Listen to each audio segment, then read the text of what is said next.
Então vamos ficar de pé para fazer muito barulho para ele que é um Silva.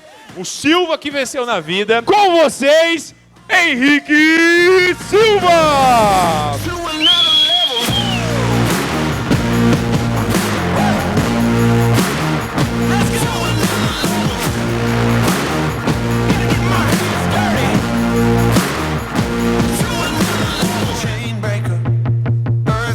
Boa tarde, pessoal. E até complementando a história aí que o Judá comentou, é muito bacana porque eu já era sócio do Judá na agência, né?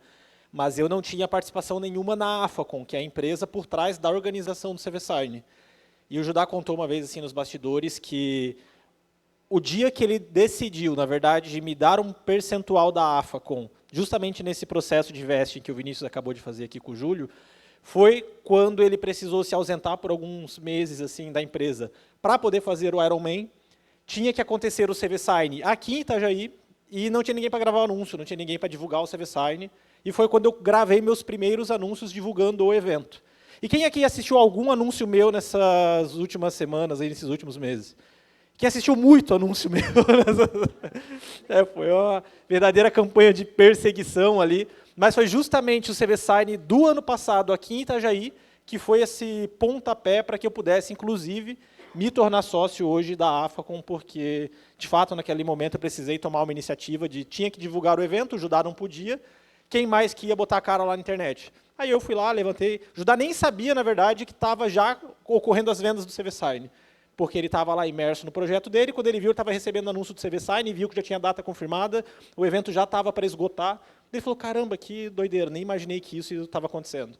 Então, isso aí é legal para complementar essa história. E eu, de fato, meu nome é Henrique, eu trabalhei, sou formado em História, nada a ver, né, mas eu comecei a atuar no marketing na mesma época que eu conheci o mercado de comunicação visual, que foi justamente aí 3, 4 anos atrás, quando o Judá me chamou, me explicou o projeto. Ainda não existia a AFACON como empresa, era só o Judá. E de lá para cá a gente veio construindo muitas coisas, inclusive essa própria agência que o Judá citou, né, que é especializada exclusivamente em marketing para gráficas e comunicação visual.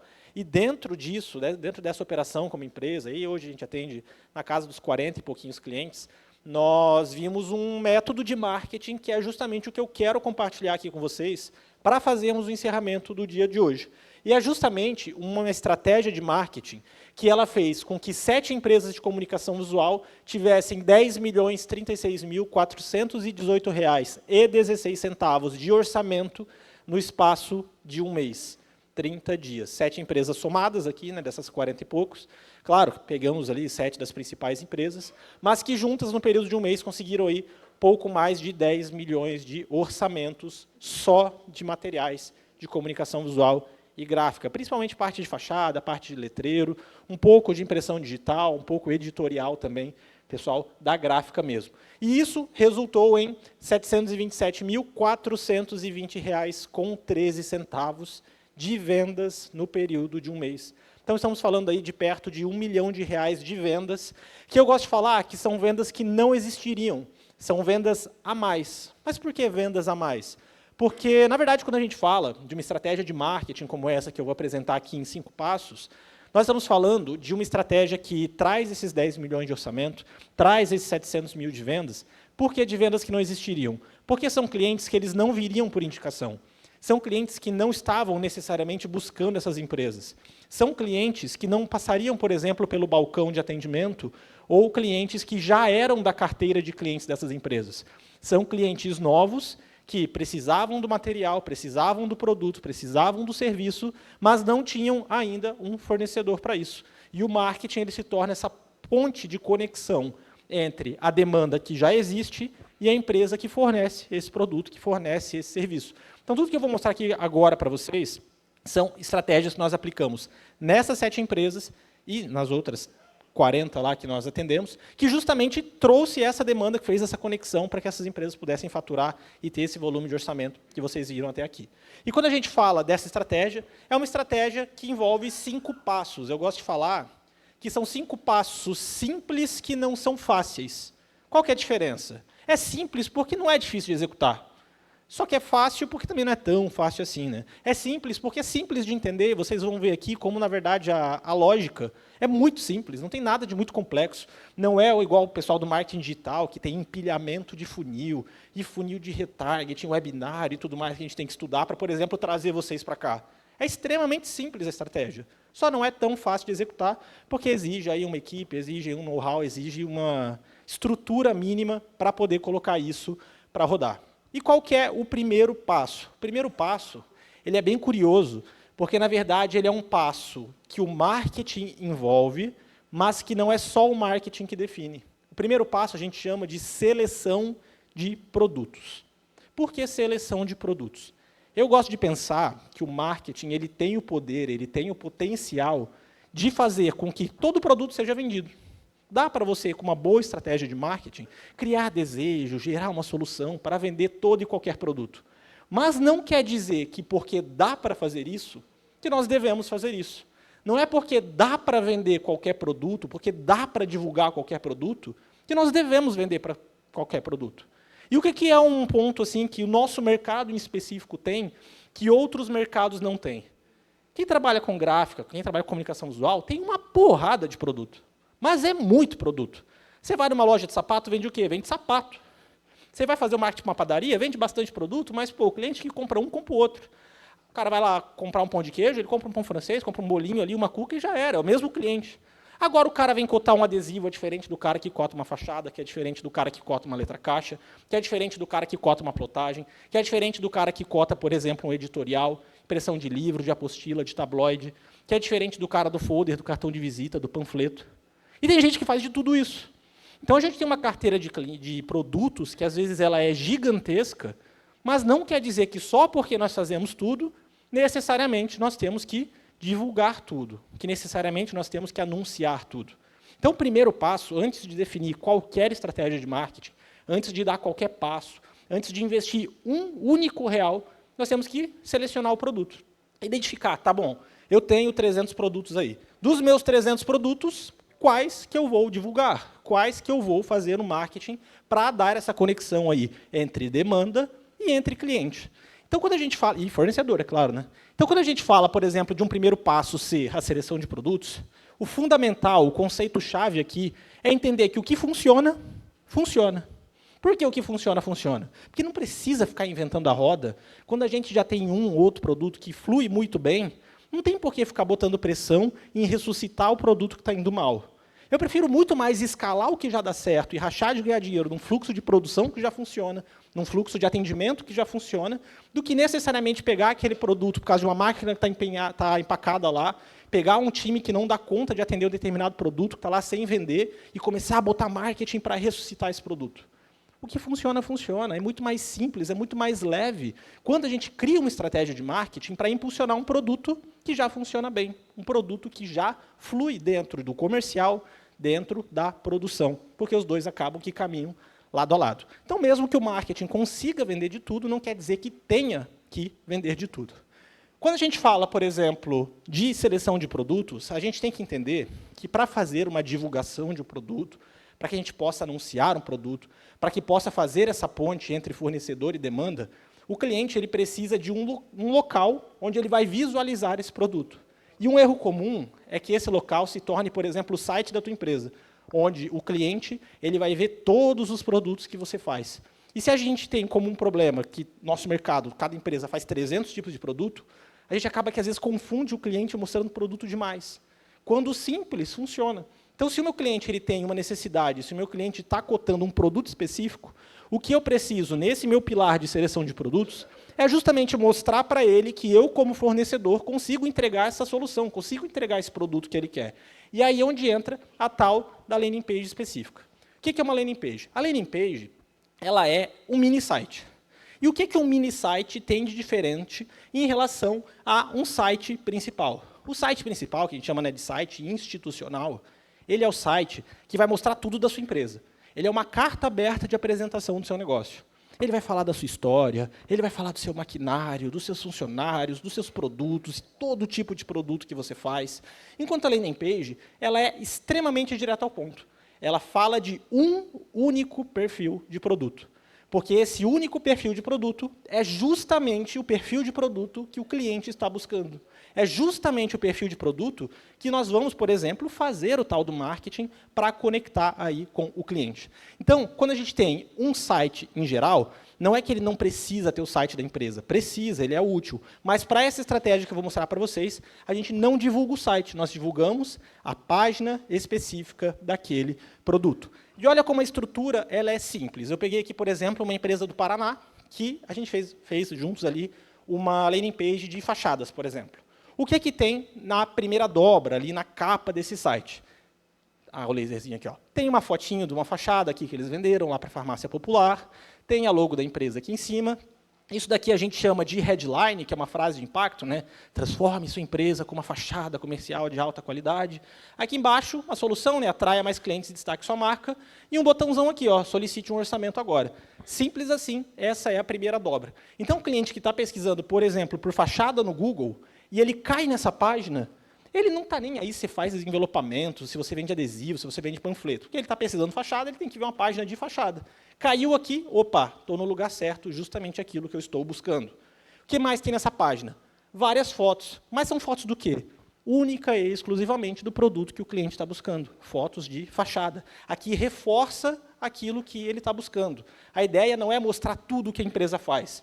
A ideia é mostrar todo o tipo de fachada que a empresa faz. Aí dá para botar a fachada de lona, dá para botar letra caixa, dá para botar um totem, tudo aquilo que o cliente chama de fachada, desde que esteja nesse perfil de produto chamado fachada. Mais aqui para baixo a gente fala ó, fachadas, letreiros e totens. Por que Henrique está falando de letreiros se a página é de fachada? Por que está falando de totem se a página é de fachada? Porque tem cliente que ele quer, por exemplo, uma letra grande na frente da empresa dele. Então, às vezes, ele vai chamar de fachada, às vezes, ele vai chamar de letreiro. Então, a gente tem que deixar claro para o cliente que a gente entrega isso que ele está buscando. Aqui, a gente só não vai falar de adesivo, não vai falar de envelopamento, mas tudo aquilo que envolve fachada, nós vamos falar. E a gente destaca em tópicos, por exemplo, fachadas e vitrines, letreiros e letras caixas, totens. Depois, ó, exemplo da Margraf aqui, que a Sônia está aqui. A Margraf faz vários produtos, mas, dentro de uma estratégia de marketing, nós queremos o quê? Divulgar um único produto. Então, tem aqui ó, o tal do tabloide. Divulgue suas principais ofertas com seus clientes. Por quê? Porque, imagina, o cliente que procura gráfica, tudo bem a gente mandar para uma página de gráfica. Agora, o cliente que procura tabloide é um cliente que a gente chama de ultra nichado. Ele quer uma solução ultra específica. Nesse caso, entra a tal da página do tabloide. Então, ó, divulgue suas principais ofertas, headline, botão, foto. E aí não tem segredo. Ó, fotos de tabloides de diferentes tipos, desde um mais promocional para um mais premium. Tópicos. E é isso. Então, é simples assim. Tem que ter uma mini página, não é grande, não tem muitas seções, ela é extremamente simples de replicar. O que vai precisar ali é de um texto um pouquinho mais assertivo, umas fotos em melhor qualidade, uma diagramação bem feita, um mínimo de layout para ficar meio bonitinho, mas a ideia por trás é justamente mostrar aquilo que o cliente está buscando, para mostrar que nós somos o fornecedor especialista nesse perfil de produto que ele precisa. O segundo passo é um passo bem bacana também, que é o passo de treinamento comercial. Então, olha só, a gente está falando de marketing, só que o marketing ele tem que servir ao comercial.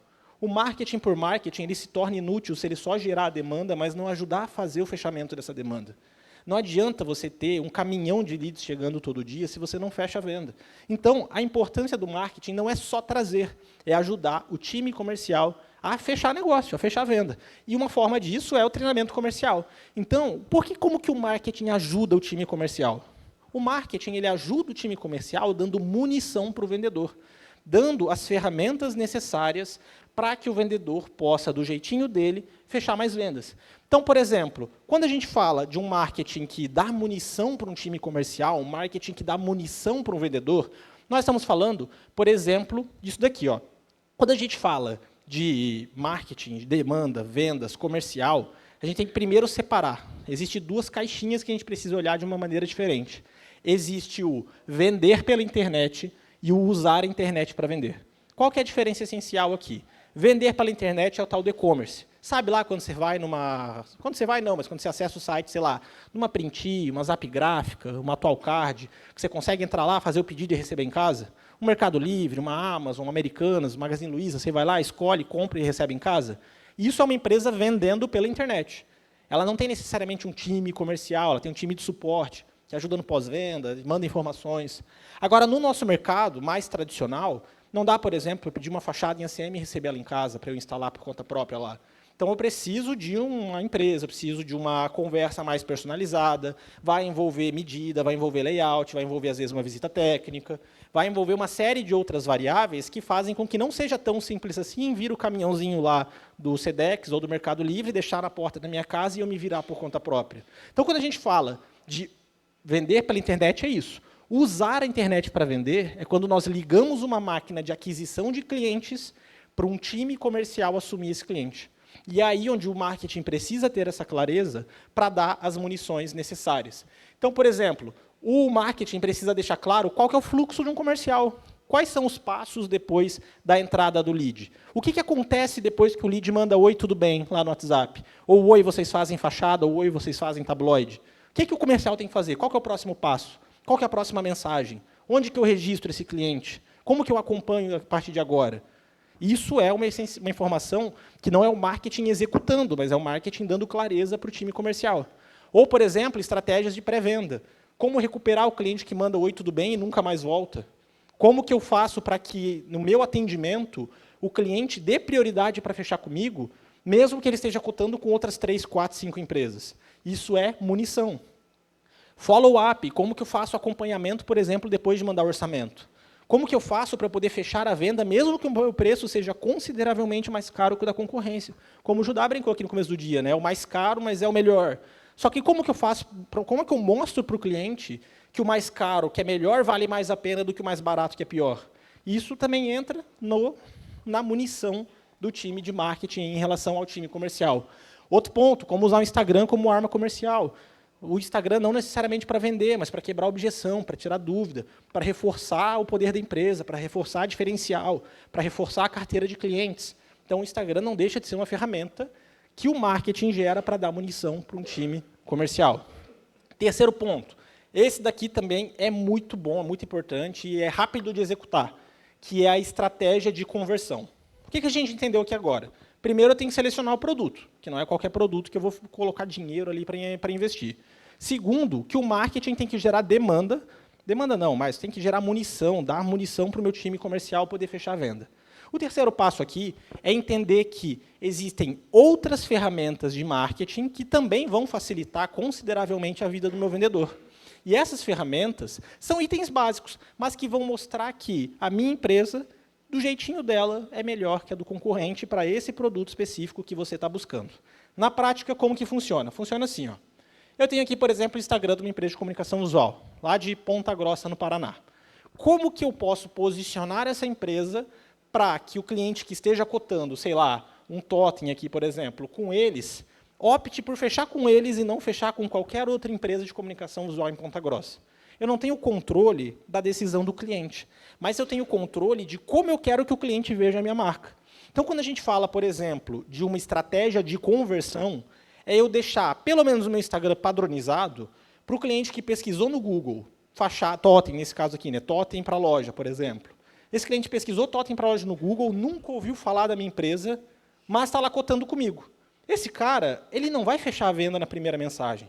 Esse cara não vai fechar a venda só porque eu estou anunciando no Google.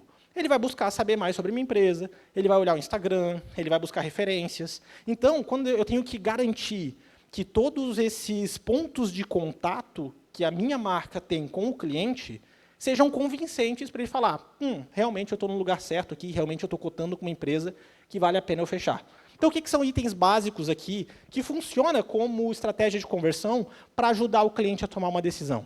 Eu tenho a logo bem visível, uma bio organizadinha, os destaques organizados, e, principalmente, quando eu tenho anúncios que trazem pessoas que não me conhecem, eu preciso de 3 posts fixados no meu Instagram. Bem simples. Quem é minha empresa? O carrosselzinho que a pessoa vai arrastando para o lado e vendo informações que falam quem é minha empresa, onde eu estou localizado, quais diferenciais eu tenho, que tecnologias. Eu tenho aqui no meio como podemos ajudar a sua empresa, que basicamente são quais produtos eu vendo. Então, aqui vai falar, nós trabalhamos com adesivo para vitrine, com fachada, com letreiro, com envelopamento, com neon LED, com parte gráfica.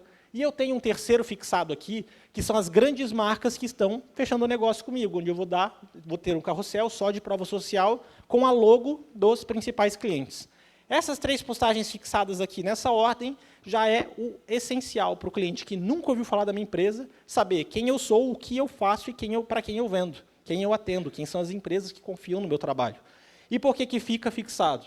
Eu gosto de falar que o Instagram ele não é um portfólio. E isso é uma confusão que às vezes a gente faz, né, na pressa, lá, não, eu não tenho portfólio, manda o Instagram da empresa. Só que o Instagram, se você tem uma rotina de publicações, daqui 4, 5 dias, 7 dias, um mês, o Instagram está diferente, porque você postou outra publicação, você fez uma trendzinha, você foi lá, postou uma foto dos bastidores do seu funcionário, e você não tem controle da ordem que está as publicações, porque sempre que entra uma nova, as outras vão para baixo.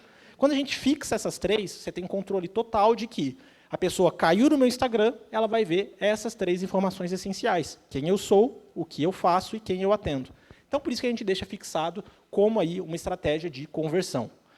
Outro ponto, Google Meu Negócio, parte de avaliações aqui. Então, quando a gente fala de Google Meu Negócio, nós temos avaliações que envolve quantidade e qualidade das avaliações. E não olhar para isso é um erro muito grande. Porque, imagina o seguinte, eu tenho aqui uma empresa, ó, com 4,7 avaliações e 62 avaliações. Nota 4,7 e 62 avaliações. Se eu estou negociando uma fachada com essa empresa e eu estou negociando uma fachada com uma outra empresa que tem, sei lá, nota 4,5 e só 10 avaliações, o que o meu cérebro já me manda a fazer uma análise? De que, putz, eu estou falando aqui com uma empresa que tem menos avaliações e uma nota menor. Enquanto eu tenho um outro concorrente que tem mais avaliações e uma nota melhor. Então, automaticamente, é um ponto de diferencial que, inclusive, justifica um preço um pouco mais caro. Porque eu estou falando de uma empresa que é mais bem avaliada e mais avaliada em quantidade. Então, isso é algo que o marketing pode botar pressão para aumentar o volume de avaliações e garantir que a empresa tenha esse diferencial bem explícito aqui. Ó, por exemplo, o Josué, lá, que é um parceiro nosso também, ele bateu aqui, ó, 96 avaliações, nota 4,9. Pô, nota 4,9 é batendo 5 ali, o 5 é o máximo. Então, o que ele falou? Ó, há 2 dias atrás estávamos com 37, estamos trabalhando nisso. Dobrou, já quase triplicou o volume de avaliações em questão de menos de uma semana. Então, isso é um ponto de diferencial que, quando o cliente cai para negociar aqui, ele bate o olho e fala, cara, essa empresa é melhor do que a outra empresa que tem nota, sei lá, 4,3 e 28 avaliações. Então, é um diferencial, é rápido de plugar. Dentro do Google Meu Negócio, tem uma ferramentinha ali que a gente consegue pegar direto o link de avaliação, aí você manda direto para o teu cliente tem 2 trabalhos. O trabalho de clicar no link e o trabalho de clicar na quantidade de estrelinhas. Simples assim. E, Henrique, como que eu faço? Eu peço para o meu cliente dar avaliação. Não tem segredo, tem que pedir. É o tipo de coisa que a gente pede para o cliente. A gente não espera, não é reativo.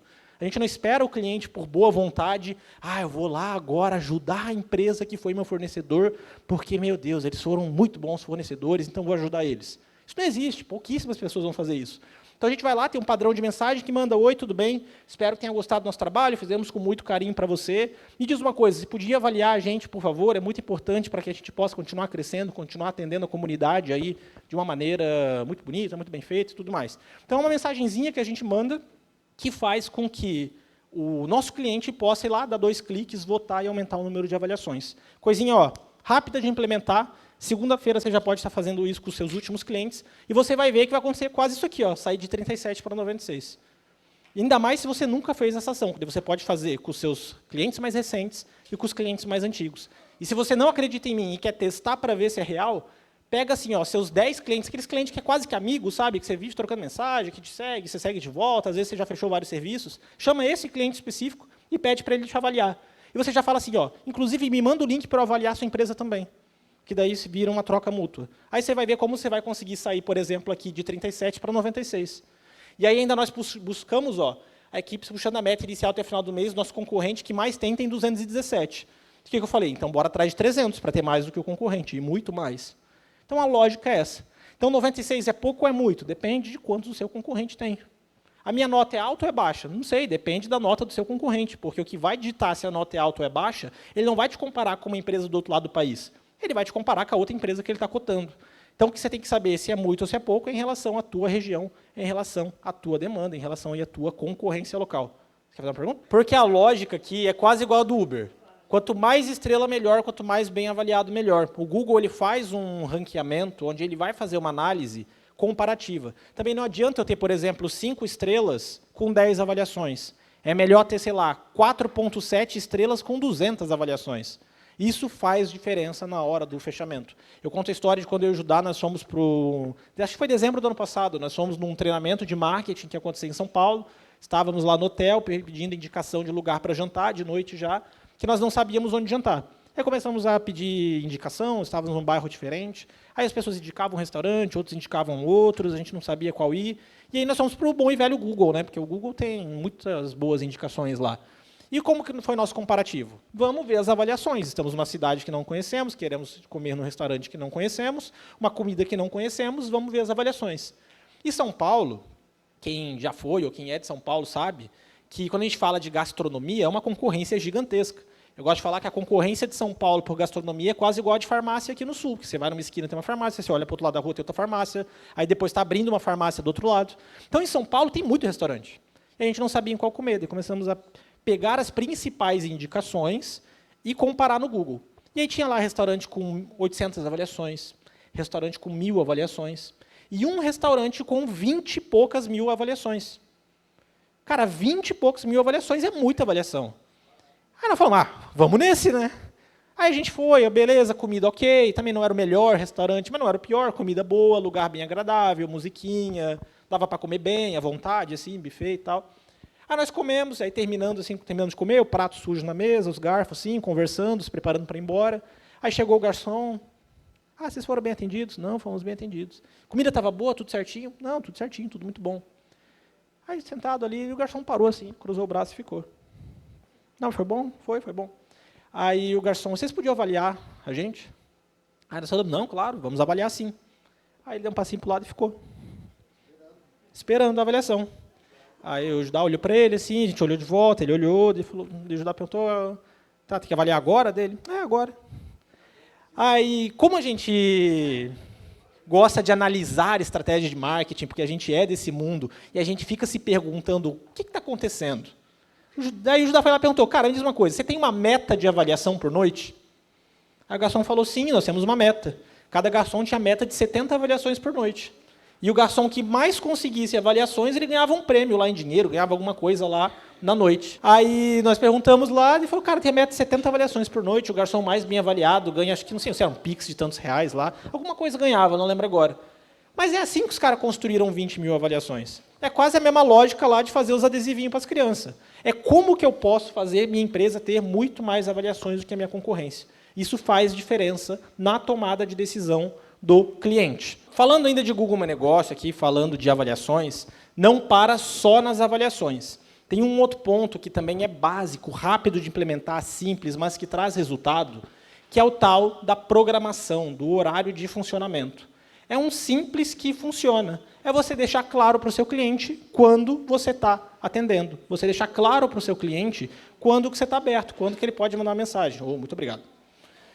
Então, aqui, por exemplo, qual que é o horário de atendimento? Segunda, terça, quarta, quinta, sexta, se está aberto sábado, se não está, se está aberto domingo, se não está. Porque isso já evita um pouco aquele estresse do cliente que manda mensagem, você não consegue responder na hora e ele fica bravo.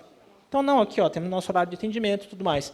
Isso é simples, mas ajuda. É simples, mas é eficiente. Qual que é o quarto passo? O quarto passo é onde é mais difícil de implementar. De todos os 5 passos, eu acredito que o quarto é o mais delicado, é o mais difícil, é o mais complicado, é o que mais tem atrito na hora de implementar. O quarto passo são os números detalhados. O que são números detalhados?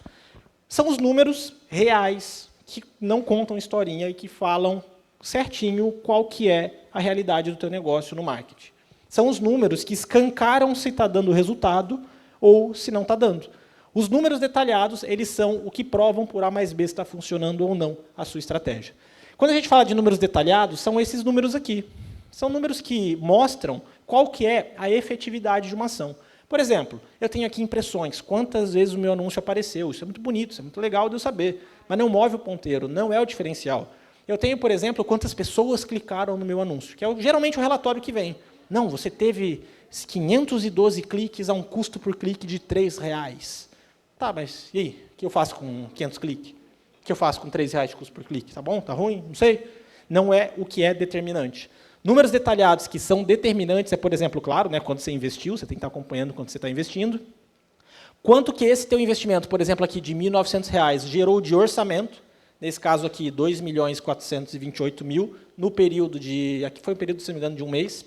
Pelo valor foi um período de um mês. Quantos orçamentos somaram esses 2.400.000? 302 orçamentos. O que é um custo por orçamento que eu tenho aqui? R$ 22,00, ou seja, a cada R$ 22,00 que eu investi, eu tive um orçamento que no total deu 2.428.000 orçamentos. Num ticket médio de orçamento de R$ 8.000. Ou seja, a cada R$ 22,00 que eu investi nesse cenário aqui, eu tive um orçamento médio de 8.000. Essa é a conta. Orçamento é importante? É importante. Mas o que é determinante que o marketing consegue rastrear é o volume de vendas. Quando a gente pega orçado, é métrica, responsabilidade praticamente 100% marketing. Tem um pouco do comercial ali envolvido, para ter uma qualidade de atendimento e tudo mais. Só que o marketing ele tem que olhar também para as métricas de venda. Então, por exemplo, se eu sei que a cada R$ 22,00 investidos, eu tive um orçamento de 8.042, nessa linha de baixo aqui, eu sei que a cada R$ 84,00 investidos, eu tive uma venda de 1.500. Então, eu tive aqui, no geral, 118.000 de vendas, com 1.900 investidos. Fechei 79 orçamentos, na média de 1.500. Que vai ter orçamento de 10.000, vai ter orçamento de R$300, de R$500, mas, na média, fechou 1.500. R$ 84,00 para fechar uma venda, um retorno do meu investimento em anúncio de 1.780%. Qual que é um saudável? 600%. Você está tendo 600% de retorno de investimento em anúncio, já está saudável, já está bom. 1.700, bem fora da curva, muito bom. Mas aqui já dá clareza de que, por exemplo, a cada R$ 84,00 investidos, eu fechei uma venda de 1.500. O que é que tem de ponto que eu preciso ter clareza aqui? Se eu sei que a cada R$ 22,00 que eu invisto, em média, eu tenho um orçamento, não adianta eu investir R$ 40,00 esperando ter dois. É uma conta básica. Não é uma regra escrita em pedra, é uma média, mas é uma conta básica. Se eu sei que a cada R$ 84,00 eu fecho uma venda, não adianta investir 150 esperando duas vendas. Isso é uma matemática básica. Oi? Isso, vou te mostrar já como é que a gente faz esse rastreamento. Mas eu vou te mostrar. E o que é uma outra informação aqui, que daí é onde a gente pega quem já tem... Opa, já tirei de vocês. Que a gente pega quem tem um olhar um pouquinho mais analítico. Se eu tenho um orçamento médio de R$ 8.000 e uma venda média de R$ 1.500, eu sei que o meu time comercial está fechando mais orçamento baixo e perdendo os altos. Eu sei que os orçamentos grandes estão ficando na mesa e o time está fechando os orçamentos baixos. Então, isso é um olhar que o quê? Que o número detalhado vai me dizer. E aqui tem os filtros, por exemplo, né, campanha e origem, para a gente, por exemplo, poder explodir isso daqui em produto e ver qual que é a realidade produto a produto que está sendo anunciado, que está sendo investido. Isso é o tal do número detalhado. Aqui um outro exemplo, da própria M2, que o Vinícius palestrou aqui agora há pouco, 1.700 investido, 1.200.000 de orçamento, 142.000 de vendas. Ó. Nesse mês aqui, eles estavam com custo de aquisição, imagina, de R$18. Testando, segundo mês de operação foi, fevereiro. Eles entraram na gente ali em janeiro, fevereiro estava testando. Imagina, a cada R$18 investido, fechava uma venda de 1.500. É bem fora da curva, tá? Não vou contar a historinha de falar que isso aqui é o normal. É bem fora da curva, mas é possível.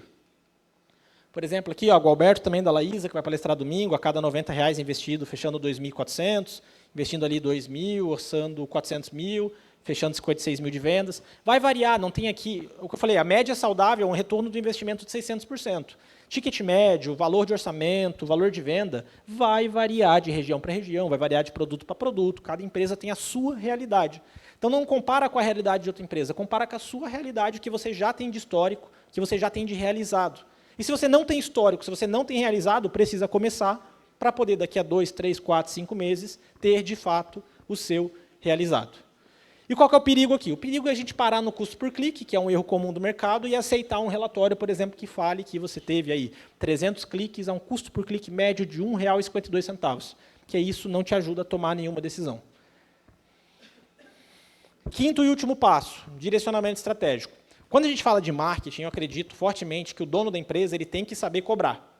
Mas ele não tem que ser a única cabeça pensando, porque não tem, é impossível você ser a única cabeça pensando quando você tem produção para cuidar, financeiro para cuidar, o próprio comercial para cuidar, contratação, você tem fornecedor para lidar, você tem fornecedor de matéria-prima, fornecedor de maquinário, você tem que lidar com o cliente, é muita coisa.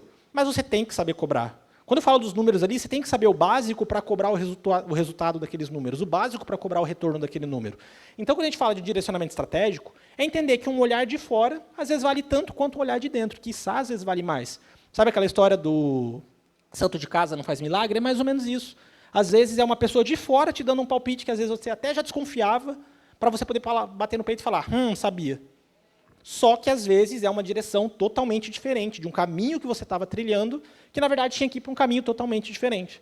Então, quando a gente fala, por exemplo, de direcionamento detalhado, aqui eu estava acompanhando a Roberta, que a Roberta ela não é cliente da agência, mas ela é aluna da AFACON, a gente acompanha ela de perto no marketing também, porque ela está num programa específico da AFACON. E dentro desse programa, a gente estava acompanhando o marketing dela, e coisinhas bestas, vocês vão ver que eu vou mostrar no próximo slide, coisinha besta de tudo, mas que estava embaixo do nariz dela e ela não estava percebendo. Tem um ditado que eu gosto muito, que é ninguém tropeça em pedra grande. Você nunca vai estar caminhando assim, tropeçar numa montanha e falar, caramba, tropecei numa montanha. A gente tropeça na pedra pequenininha, que está embaixo do nariz, a gente não percebe, está olhando aqui, opa. Então, a gente não tropeça em pedra grande. E foi justamente o que ela estava fazendo aqui. Por exemplo, site dela, Cora Mais, primeira dobra do site, sinalização hospitais. Aí eu falei, Roberto, diz uma coisa. Você atende só hospital? Dela, não. Eu falei, você faz só sinalização? Dela, não. Eu falei, que produto que você está anunciando? Dela, não, estou anunciando fachada, letreiro, envelopamento. Eu falei, Roberta, você não acha, sim, não é por mal, mas você não acha que a pessoa está precisando de uma fachada, cai num site escrito sinalização hospitais, e ela vai sentir que não é para ela? Ela, não é verdade, né? Eu falei, pois é verdade, né? Porque, de fato, às vezes é um negócio tão simples, tipo, não, está lá no site, está bonitinho, ó, as fotinhas em boa qualidade, loginho, tá bem construidinho. Mas a primeira frase da pessoa que cai no site é sinalização hospitais. Desconecta. Não tem relação com aquilo que o cliente está buscando. Da mesma forma aqui, ó, ela tem um PDF que ela montou, ela não produz, ela fechou uma parceria com uma empresa que produz, que é a Multipress PDV, que parte principalmente de PDV, né? E ela montou o PDF, meu Deus, coisa mais linda o PDF dela.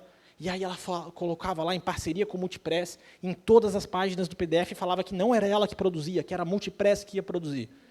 E eu falei, caramba, Roberta, que legal. Mas me diz uma coisa, por que você colocou... eu perguntei, mas Roberta, por que você colocou a logo da Multipress em todos os slides? Dela, não, porque eu quero honrar o Edivaldo, que é o dono lá da Multipress, que, meu Deus, a gente construiu uma parceria tão bonita, eu quero honrar ele, eu quero mostrar que a gente tem uma parceria. Eu falei, Roberta, eu conheço o Edivaldo, dono da Multipress. Eu sei que ele não vai te passar a perna. Eu sei que ele é um cara que jamais vai pegar o teu cliente e fechar por fora. Mas você não acha que o cliente que está recebendo um PDF falando que você produz numa outra empresa, não vai querer cotar com essa outra empresa também? E tu não acha que esse cliente às vezes vai falar que ele não veio por você, que ele simplesmente achou essa outra empresa? E com certeza o preço do Edivaldo vai ser mais barato atendendo o cliente final do que na revenda? Ela falou, é verdade, né? Mas eu não queria não honrar ele. Eu falei, Roberta, você vai honrar ele dando muito dinheiro para ele, pode ficar tranquilo. Ele vai ficar feliz da vida quando cair lá as vendas em parceria. Você não precisa dar esse destaque de logo para ele, não. Honre ele fazendo ser verdade a parceria, levando o cliente para ele. Ele vai te valorizar muito mais, porque senão ele atende o cliente sem nem saber que o cliente veio dela. Olha que detalhe besta. Estava passando batido para ela, já tinha mandado um monte de empresa. Olhar de fora, uma pessoa que está fora da operação, está fora da loucura. A Roberta, se ela parasse só para olhar isso, ela ia chegar lá. Mas ela tem tantas outras coisas para resolver na vida dela e na empresa dela, que esses detalhes passam batido. Então é aí onde entra o olhar de fora. É alguém que está vivendo uma outra operação para poder bater o olho e analisar a sua operação. Isso não é só no marketing, isso vale na produção, vale no financeiro, vale no comercial, vale no RH. Geralmente quem está de fora tem uma visão totalmente diferente do que quem está dentro, porque está sem os vícios do dia a dia, está sem a correria do dia a dia, está sem as tretas, não sabe que está pegando fogo a tua empresa. Vai bater o olho com um olhar analítico, antifrágil, que vocês vão aprender com o Eric amanhã, e um olhar que vai te dar um direcionamento que você estava, às vezes, indo para um caminho totalmente oposto, como foi aqui no caso do marketing da Roberta. E como que esse cliente chega até a empresa? Já devo ter estourado o tempo aqui há muito tempo, mas sou eu que boto o cronômetro, eu não botei o cronômetro, faz parte, né? Mas como que esse cliente chega até a empresa? Já caminhando para o final aqui. Esse cliente chega através da empresa em tráfego orgânico e tráfego pago. O orgânico nós falamos aqui um pouco, não vou me aprofundar, principalmente a parte de Google My Negócio, ranqueamento. Então, eu queria trazer aqui um exemplo para vocês de uma empresa lá de Contagem, em Minas Gerais, ó, Resolução e Impressão Digital. Olha que doideira, a gente usa uma ferramenta que faz análise do ranqueamento orgânico, ou seja, quando uma pessoa pesquisa, aqui, ó, comunicação visual, no Google Maps, em cima do endereço aqui da resolução, bem em cima, se eu estiver dentro da loja deles, e eu pesquisar comunicação visual, como que aparece? Daí ele faz aqui uma análise, ó, num raio de 7 por 7, que dá 4 km de raio, 64 km quadrados ali de raio. Se eu pesquisar comunicação visual dentro da resolução, olha só como aparece. Eles estão em 4ª posição, dentro da empresa deles, vai aparecer outras 3 empresas na frente, e saiu um pouquinho para o lado, ó, 20 mais. Por que tem um mais do lado? Sempre que tem um mais do lado é porque está muito ruim. Porque daí o Google não vai ficar contando já, não vai mostrar aqui a posição exata. É 20 mais, meu irmão. Depois do 20, tanto faz. Depois do 20, você não aparece. Então, aqui, por exemplo, o top 5, aí apareceu empresas de Belo Horizonte. Ó, então, as 5 empresas são de outra cidade, estão melhor colocadas na cidade dele do que ele mesmo. E eles são o 65º. Ou seja, 20 mais. Não faz diferença se é 65, 64, 70, é 20 mais. Está muito ruim. Em contrapartida, a gente tem, por exemplo, a KIT, Comunicação Visual, também pesquisando dentro deles, em Ponta Grossa, mesmo raio de quilometragem, outra cidade. Olha só como está melhor, eles já estão em 2º, dentro da empresa deles. Já não está mais tão vermelho, está verdinho, está amarelo. Só que o que tem de problema aqui também?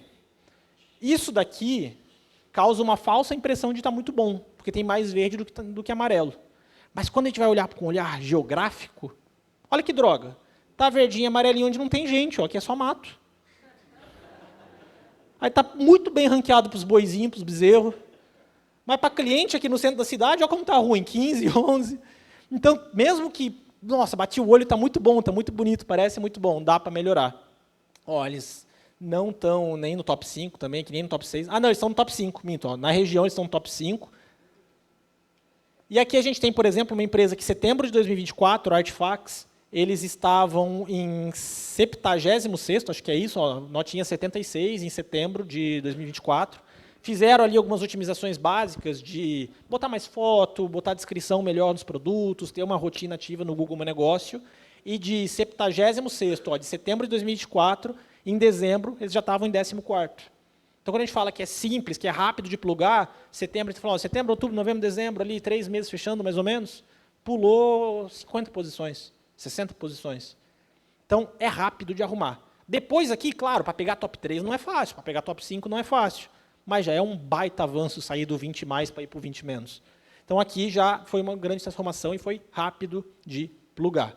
E aí tem o tráfego pago, mas para entrar no tráfego pago, acho que vai mais uns 10, 15 minutinhos. Preciso saber de vocês se eu posso entrar no tráfego pago ou se eu tenho que acabar aqui já, porque já estourou meu tempo. Posso entrar no tráfego pago? Ah, show. Então, vamos entrar no tráfego pago. Aprendendo. Tráfego pago. Tráfego pago é quando o nome é quase autoexplicativo, a gente paga para trazer o cliente.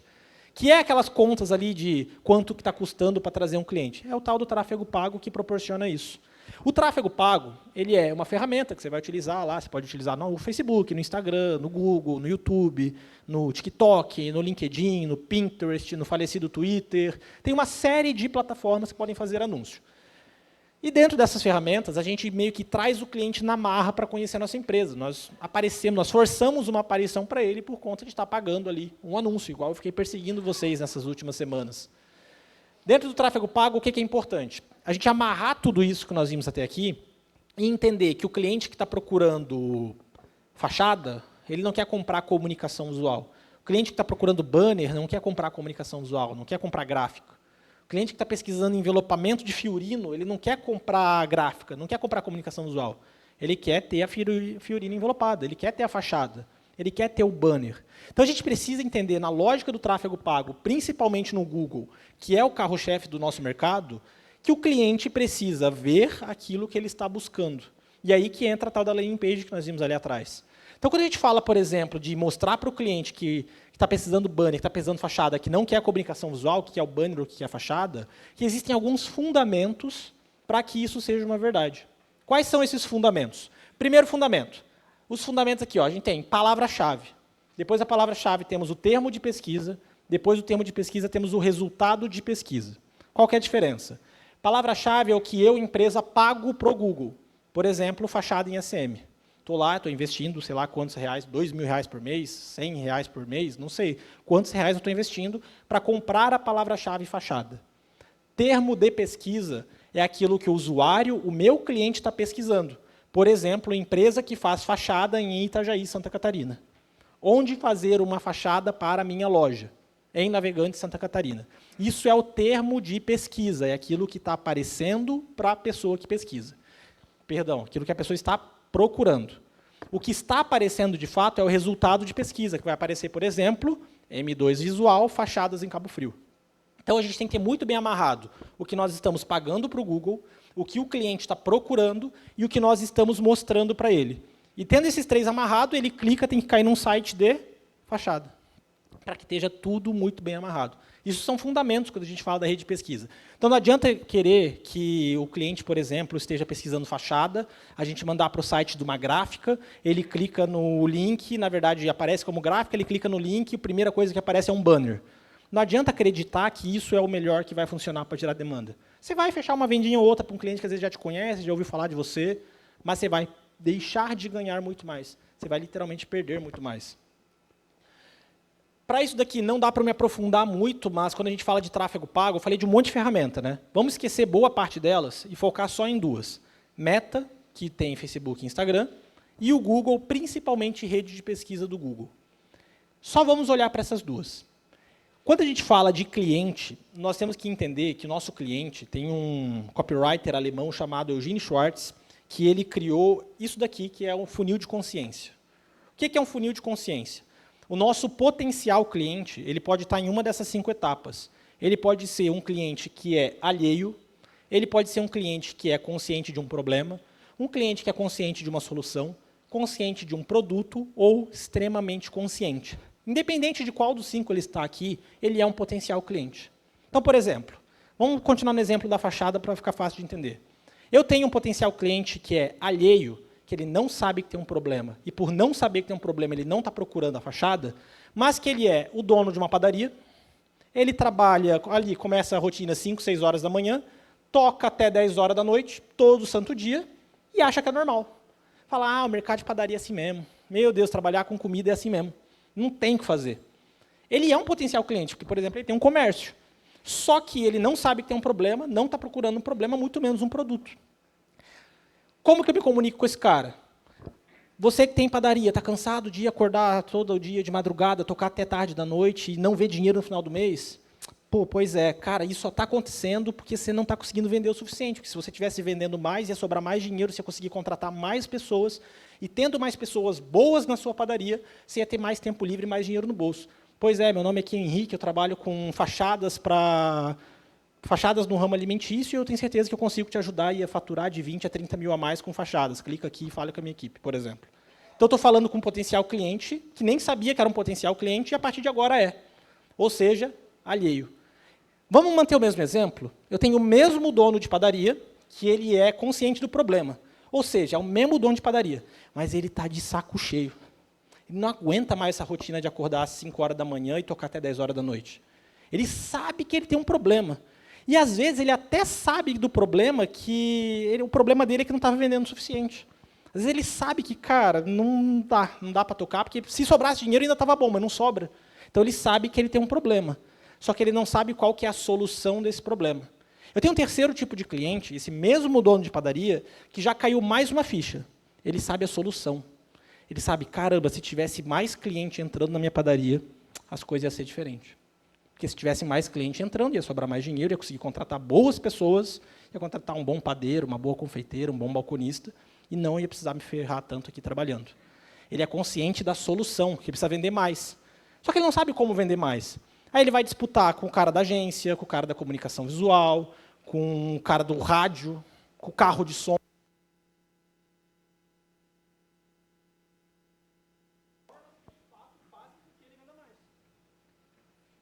Troca a pilha que vai funcionar melhor. Né? Aí, voltamos. Ou seja, a gente está disputando um mesmo cliente que sabe que tem um problema, mas que não sabe a solução exata. Ele sabe que a solução é vender, mas ele não sabe o que fazer para vender mais. Temos um outro cliente, que é o cliente consciente do produto. O cliente consciente do produto é o mesmo dono da padaria, que também está de saco cheio, que sabe que precisa vender mais, e que sabe que para vender mais e entrar mais pessoas na padaria, ele precisa mudar a fachada, precisa botar uns wind banner, precisa sair panfletando na cidade, precisa do carro de som, precisa de uma vitrine nova, precisa de um outdoor, se for o caso. Ele sabe que, para vender mais, existe um produto específico e ele sabe qual é o produto. E o mais consciente sabe quem entrega esse produto, seja uma M2 visual ou seja uma empresa de comunicação visual no geral. Então, quando a gente fala de funil de consciência, é entender que o nosso cliente está em um dessas 5 caixinhas aqui. Independente de qual ele está, ele é um potencial cliente. E por que tem 2 cores? Porque no azul a gente acha ele no Meta, no amarelo a gente acha ele no Google. O cliente que é consciente do produto, ou mais consciente, ele vai estar pesquisando fachada em ACM, empresa de comunicação visual, plotagem, adesivo para vitrine. Ou seja, ele é consciente, ele está pesquisando. O cliente que é alheio, ou só tem um problema, mas não sabe como resolver, ele está no Meta viajando, e você vai aparecer para ele. Você não é ele te buscando, é você buscando ele. Então, essa é uma lógica fácil, que vai variar ali de produto para produto, mas de você entender onde que você prioriza, se é o Google ou se é o Meta.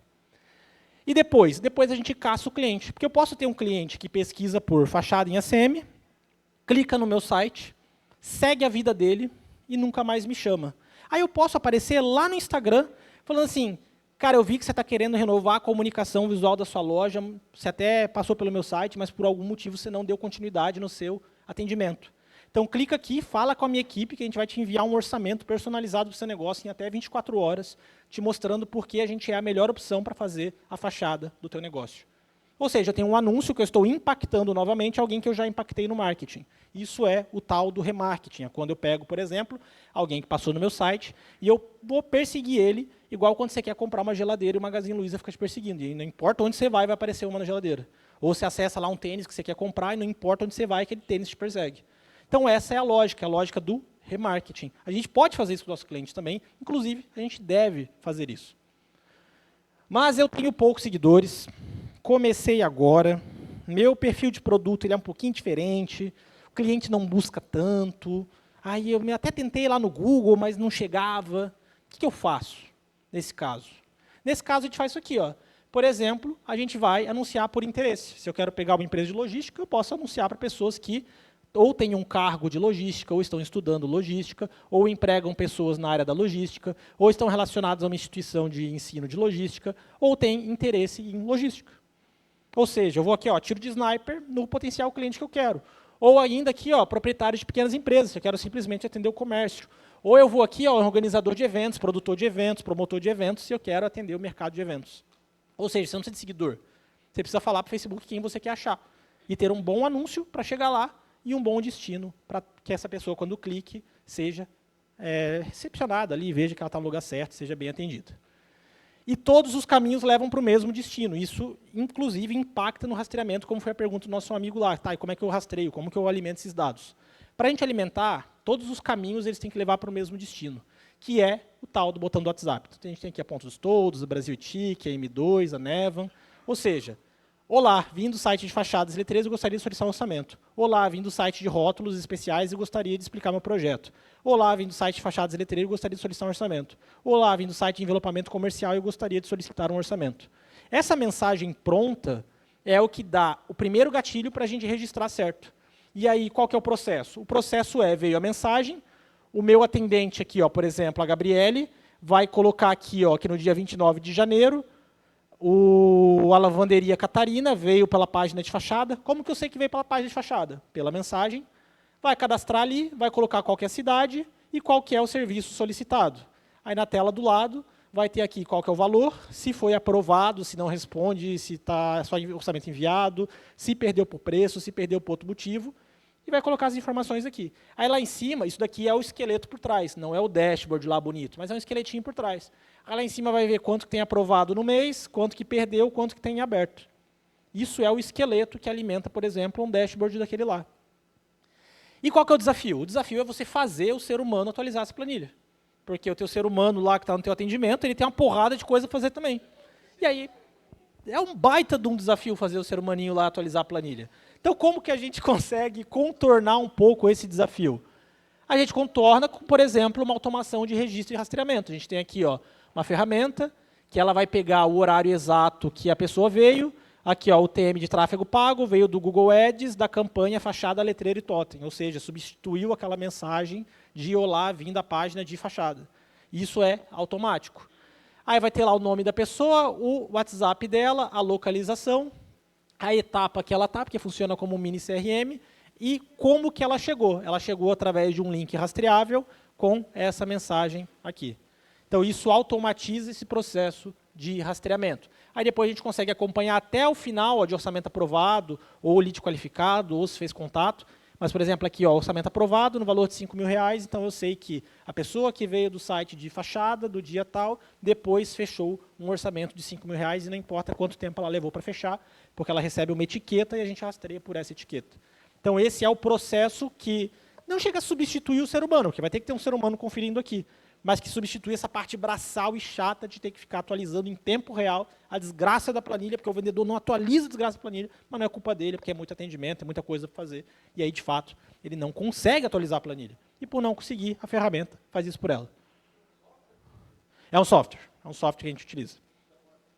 Custa quanto? Vixe, aí eu não vou saber dizer, porque eu tô fora da operação, mas é salgadinho, salgadinho. Qual é o software? Ah, aí é segredo. Aí é bastidores. É próprio da nossa operação. Ou seja, o que isso aqui quer dizer? Não precisa ser complexo, precisa funcionar. Então, o que a gente viu aqui? 5 passos simples. Eu tenho que definir um produto, eu tenho que dar munição para o meu time, eu tenho que acompanhar o resultado do meu time, eu tenho que ter alguém me dando um direcionamento, me dando um feedback, e eu tenho que garantir que uma estrutura extremamente simples, que é o cliente pesquisa um produto, eu apareço mostrando esse produto, ele clica num link que cai na página desse produto, ele clica num botão do WhatsApp e cai com alguém para negociar esse produto. Só precisa disso ser uma verdade para que você possa aí dobrar seu volume de orçamentos, para que você possa atingir picos de vendas. Então, turma, sei que explodiu um pouquinho o tempo, mas muito obrigado. Like iron from the fire.